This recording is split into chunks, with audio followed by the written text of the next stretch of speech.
அ பள்ளிகள்ல மாணவர்கள் வந்து அவங்க ஓய்வெடுப்பதற்கான ஒரு பயிற்சி கொடுக்கப்படவே இல்ல. விளையாடுவதற்கான பயிற்சி இருக்கு, ஓவியம் வரைவதற்கான பயிற்சி இருக்கு. எல்லாவித பயிற்சியும் வந்து பள்ளிகள்ல மாணாக்கர்களுக்கு கொடுக்கப்படுகிறது. ஆனா அவங்க வந்து ஒரு ஓய்வு எடுக்கணும், ஒரு அந்த பயிற்சி அவங்களுக்கு இல்ல. ஓடி ஆடுறாங்க, விளையாடுறாங்க, எல்லாமே எல்லாம் படிக்கிறவங்க எல்லாமே பண்ணுறாங்க. ஆனால் வந்து ஒரு இடைவேளையில் வந்து அவங்க ஓய்வு எடுப்பதற்கான இடைவேளை அப்படின்ட்டு எதுவுமே இல்லை. ஓய்வுனா எப்படின்னா தூங்குவதற்கான ஒரு அனுமதி. தூங்கணும் அப்படின்னா தூங்குனா கால் நீட்டிலாம் தூங்கக்கூடாது. வேலை செய்கிற இடத்துல நம்ம காலை நீட்டி தூங்கக்கூடாது. கீழே படுத்து கால் நீட்டிலாம் தூங்கக்கூடாது. உட்கார்ந்த ஒரு நாற்காலியில் உட்காந்துக்கிட்டு மேஜையில் வந்து தலையை வச்சுட்டு அப்படி படுத்து ஒரு அரை மணி நேரம் அந்த மாதிரி தூங்குவதற்கு வந்து கண்டிப்பாக வந்து யாருக்குமே அனுமதி உண்டு, உரிமை உண்டு. அது கண்டிப்பாக பண்ணணும். அதனால் தூங்குவது என்பது வந்து வேலை செய்கிற இடத்துல கூடாது அப்படின்னு சொல்கிறது ரொம்ப தப்பு. தூங்குவதற்கு அனுமதி கொடுக்கப்பட வேண்டும். தூங்குவது என்பது வேலை செய்கிற இடத்தில் தூங்குவது என்பது இழிவான செயலும் கிடையாது. அதனால் அது மாதிரி பள்ளிகளில் பார்த்திங்கன்னா மாணாக்கர்களுக்கு வந்து என்ன பண்ணுறாங்க, அவங்க காலையிலேருந்து வீட்டை விட்டு வெளியவே ஸ்கூல்லே இருக்காங்க. அப்புறம் மாலையில் தான் வராங்க. 8-9 மணி நேரம் ஸ்கூல்லே இருக்காங்க. இடையில அவங்க வந்து ஒரு அரை மணி நேரம் தூங்குவதற்கு பயிற்சி கொடுக்கணும். தூங்குவதற்கு அனுமதிக்கணும்.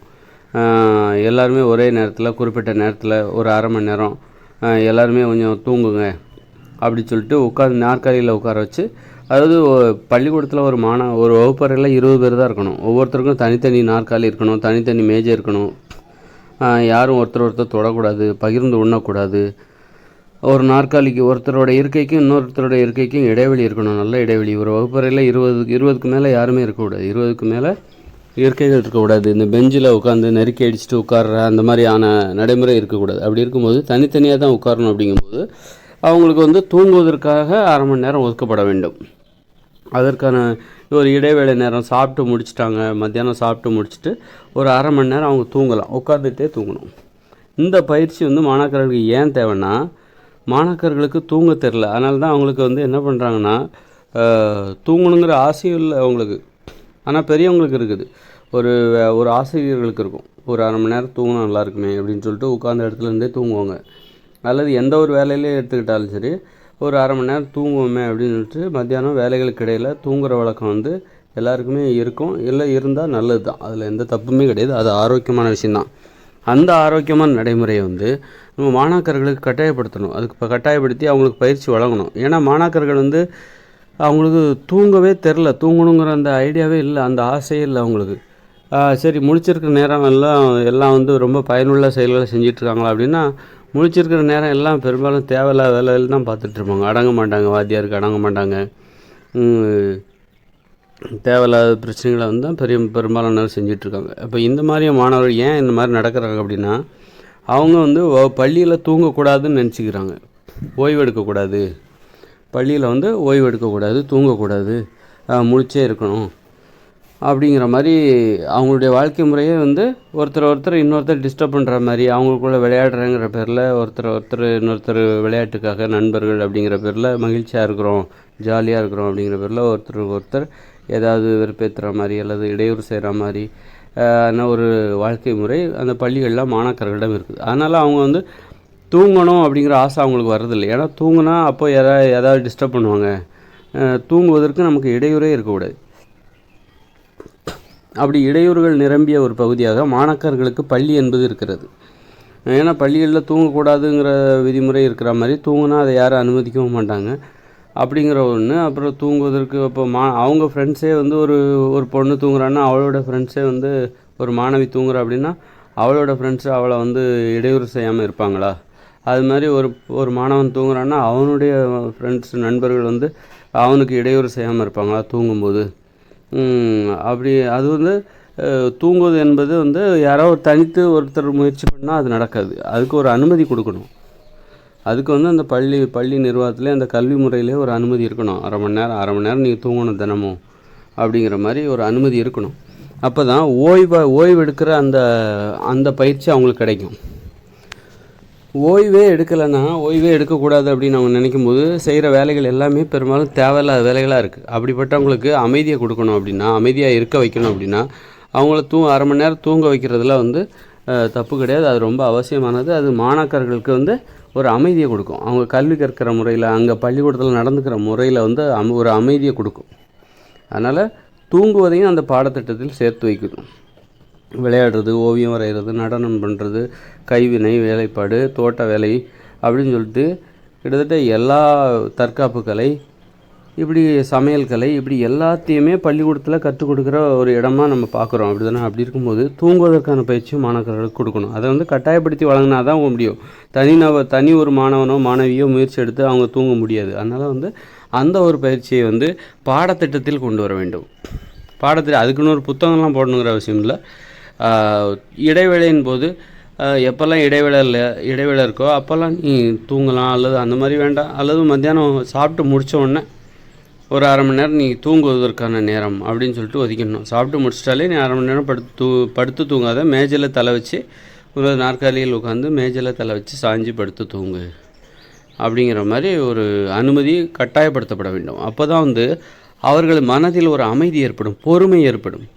மாணவர்கள்ட்ட வந்து அவங்க சரியான வழியில் போகிறாங்களா அப்படிங்கிற சந்தேகம் அவங்களுக்கு இருக்குது. அவங்கள வந்து பெரும்பாலும் ஆசிரியர்கள் அடிக்கிறாங்க, பெற்றோர்கள் அடிக்கிறாங்க, நண்பர்களுக்குள்ளே சண்டைகள் வருது, நண்பர்கள் வெறுப்பேற்றுறாங்க. அவங்க வாழ்க்கையில் மரியாதைன்னு ஒன்று அவங்க பார்த்ததே ரொம்ப குறைவாக இருக்கும். அப்படி இருக்கும்போது அவங்களுக்கு அவமானங்கள் தான் அதிகமாக இருக்குது, அவமதிப்புகள் தான் அதிகமாக இருக்குது. அப்படி இருக்கும்போது அவங்களுக்கு வந்து தூக்கம் வரும்னு சொல்ல முடியாது. அதாவது பகலில் தூக்கம் வரும், அப்படி நைட்டு வந்து எல்லோரும் தூங்கிடுவாங்க, அது யாரு? ஆனால் தூங்குவதற்கு வந்து ஒரு அமைதியான மனநிலை தேவை, பொறுமையான மனநிலை தேவை. பகலில் தூங்குறதுக்கு வந்து அது தேவை. பகலில் ஒரு 2 மணி நேரம் எல்லாருமே தூங்கணும் தான். ஆனால் 2 மணி நேரம் பள்ளியில் மாணவர்களை தூங்க வைக்கவே நம்ம முடியாது. அதனால் அதுக்காக தூங்கவே விடாமலும் நம்ம வந்து அவங்கள விடக்கூடாது. அதனால் ஒரு அரை மணி நேரம் தூங்குறதுக்காக நம்ம அவங்கள அனுமதிக்கணும். முதல்ல அரை மணி நேரம் தூங்குவதன் மூலம் அவர்களுக்கு பொறுமை, நிதானம். தூங்குனாக்கா நம்ம வாழ்க்கையில் முன்னேற முடியாது, பகலில் தூங்கக்கூடாது, இப்படி தப்பாக அவங்க நினச்சிக்கிறாங்க. ஏன்னா பள்ளிகளிலும் தூங்குவதற்கான அந்த ஒரு பயிற்சி கட்டாயப்படுத்தப்படவில்லை என்பதால் அவங்களுக்கு என்னென்னா, அவங்க என்ன நினச்சிக்கிறாங்கன்னா, பகல் நேர தூக்கத்தையே அது வந்து எதிரானது அப்படின்னு நினச்சிக்கிறாங்க, முன்னேற முடியாது அப்படின்னு நினச்சிக்கிறாங்க. அதனால் வந்து பகலில் தூங்குவது என்பது ஒரு மத்தியானம் 1 மணி நேரம், 2 மணி நேரம், அது மாணவர்களுக்கு 2 மணி நேரம் முடியாது, அரை மணி நேரம் நம்ம அனுமதிக்கலாம். அப்படி அனுமதிக்கும் போது அவங்களுக்கு பொறுமை வரும், நிதானம் வரும். தேவையில்லாத செயல்களெல்லாம் செய்ய மாட்டாங்க, தேவையில்லாத பேச மாட்டாங்க. இப்படிப்பட்ட நிறைய நல்ல பண்புகள் எப்போ வரும் அப்படின்னா, ஒரு மத்தியானம் ஒரு அரை மணி நேரம் அவங்க கட்டாயமாக தூங்கியே ஆகணும்.